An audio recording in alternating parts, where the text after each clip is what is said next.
L'histoire qui suit implique le vol, la tromperie, l'intrigue et enfin la victoire.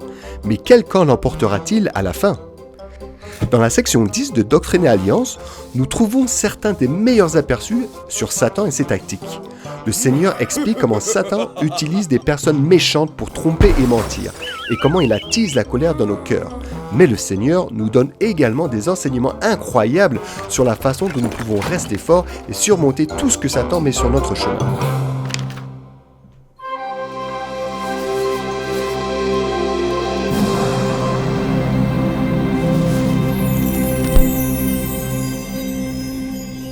Ok. Vous vous souvenez que Martin Harris a emporté chez lui les 116 pages traduites du livre de Mormon et qu'il ne pouvait les montrer qu'à quelques personnes précises avant de les rendre rapidement ? Eh bien, lorsque Satan s'en mêle, même les meilleures intentions peuvent mal tourner. Il ment aux gens, les met en colère et les pousse à devenir des bandits, des voleurs et des trompeurs, avant de les laisser se prendre eux-mêmes à leur propre piège. Non, il n'est pas votre ami. À l'époque, Satan a tout fait pour empêcher l'arrivée du livre de Mormon, car il savait qu'il rendrait les gens heureux et les mènerait au Christ. En fait, il fait encore tout son possible aujourd'hui pour empêcher les gens de le lire ou d'y croire. Au départ, Martin avait les meilleures intentions et respectait sa promesse en ne montrant le manuscrit qu'aux personnes autorisées. Mais il s'est laissé emporter et a fini par le montrer à quelqu'un d'autre. T'as vu ça ? C'est trop bien ! Après avoir rompu sa promesse, une première fois, il a continué et l'a montré à quiconque passait lui rendre visite. Oups ! À un moment donné, le manuscrit a été volé et Martin ne savait pas où il avait disparu. Martin était dévasté et lorsque Joseph l'a appris, il était inconsolable et s'est écrié « J'ai perdu mon âme ». Imaginez-vous que vous avez rédigé un devoir de 116 pages et qu'il a été accidentellement supprimé, définitivement. Pas de sauvegarde sur le cloud, rien. Comment vous sentiriez-vous ? Maintenant, imaginez que ce document soit sacré et que c'est le Seigneur lui-même qui vous a donné la tâche de l'écrire. J'ai un très mauvais pressentiment. Mais ensuite, le Seigneur a révélé exactement ce qui s'était passé avec les pages perdues. Il savait car rien ne lui est caché. Dans la section 10, il explique en détail que certaines des personnes à qui Martin avait montré les pages étaient mauvaises. Satan les a incitées à voler le manuscrit et à modifier son contenu. Ainsi, lorsque Joseph Smith aurait retraduit ces 116 pages, la nouvelle traduction n'aurait pas correspondu aux modifications du manuscrit falsifié. Satan pensait qu'il pouvait prouver au monde entier que Joseph Smith n'avait aucun don ni aucun pouvoir venant de Dieu. Il croyait avoir anéanti les plans du Seigneur pour le livre de Mormon. Il était persuadé d'avoir gagné. Mais les œuvres de Dieu ne peuvent pas et ne seront jamais arrêtées. Le Seigneur avait prévu cette situation plus de 2000 ans plus tôt. Il avait dit à Moroni d'inclure un autre livre de Néphi dans les plaques d'or. Maintenant, il ordonna à Joseph Smith de traduire ses écrits à leur place.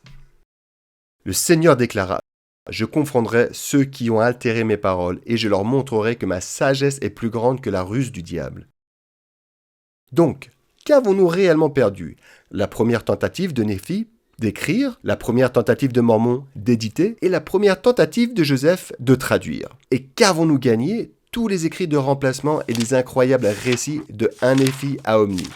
Le Seigneur avait déjà préparé un excellent plan de secours.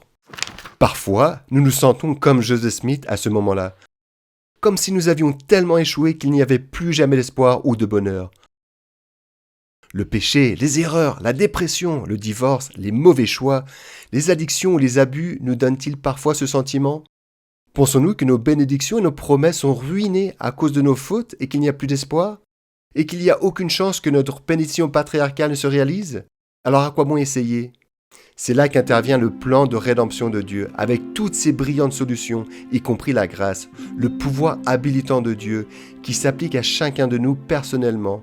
La sagesse du Seigneur sera toujours plus grande que celle de Satan. Satan ne la surpassera jamais. Il croyait avoir gagné en poussant Adam et Ève à manger du fruit défendu dans le jardin d'Éden, mais c'était exactement le moyen prévu par Dieu pour introduire l'humanité dans la mortalité.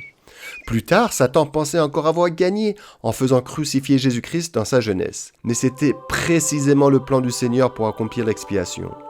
Et une fois de plus, il pensait avoir arrêté la traduction du livre de Mormon, mais le Seigneur avait déjà prévu d'autres écrits dans les plaques d'or. Satan essaye encore et encore de gagner, et bien qu'il connaisse quelques petites victoires, nous savons que le bien triomphera du mal.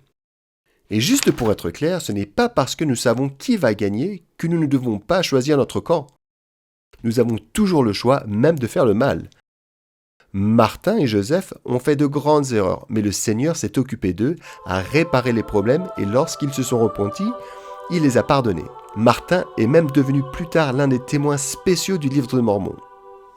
Et vu qu'il n'y a pas d'originalité en enfer, les plans de Satan suivent toujours le même schéma qu'à l'époque de Joseph. On peut rire de ces tactiques, mais en réalité, il n'y a rien de drôle. Il est sérieux, dangereux et s'attaque à notre âme.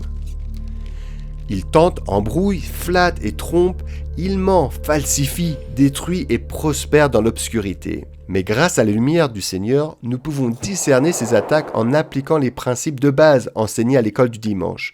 Vous les connaissez, priez toujours, gardez ses commandements et s'appuyer sur ses promesses. Nous devons faire confiance à cet esprit qui nous pousse à faire le bien. Le Seigneur affirme que celui qui appartient à son Église n'a rien à craindre. Il définit son Église comme toute personne qui se repent et vient à lui. Alors n'ayez pas peur, faites de votre mieux et souvenez-vous que le camp du Seigneur gagnera toujours. Waouh, nous avons parlé de Satan, de ses sbires, et ensuite, que direz-vous d'avoir des anges ?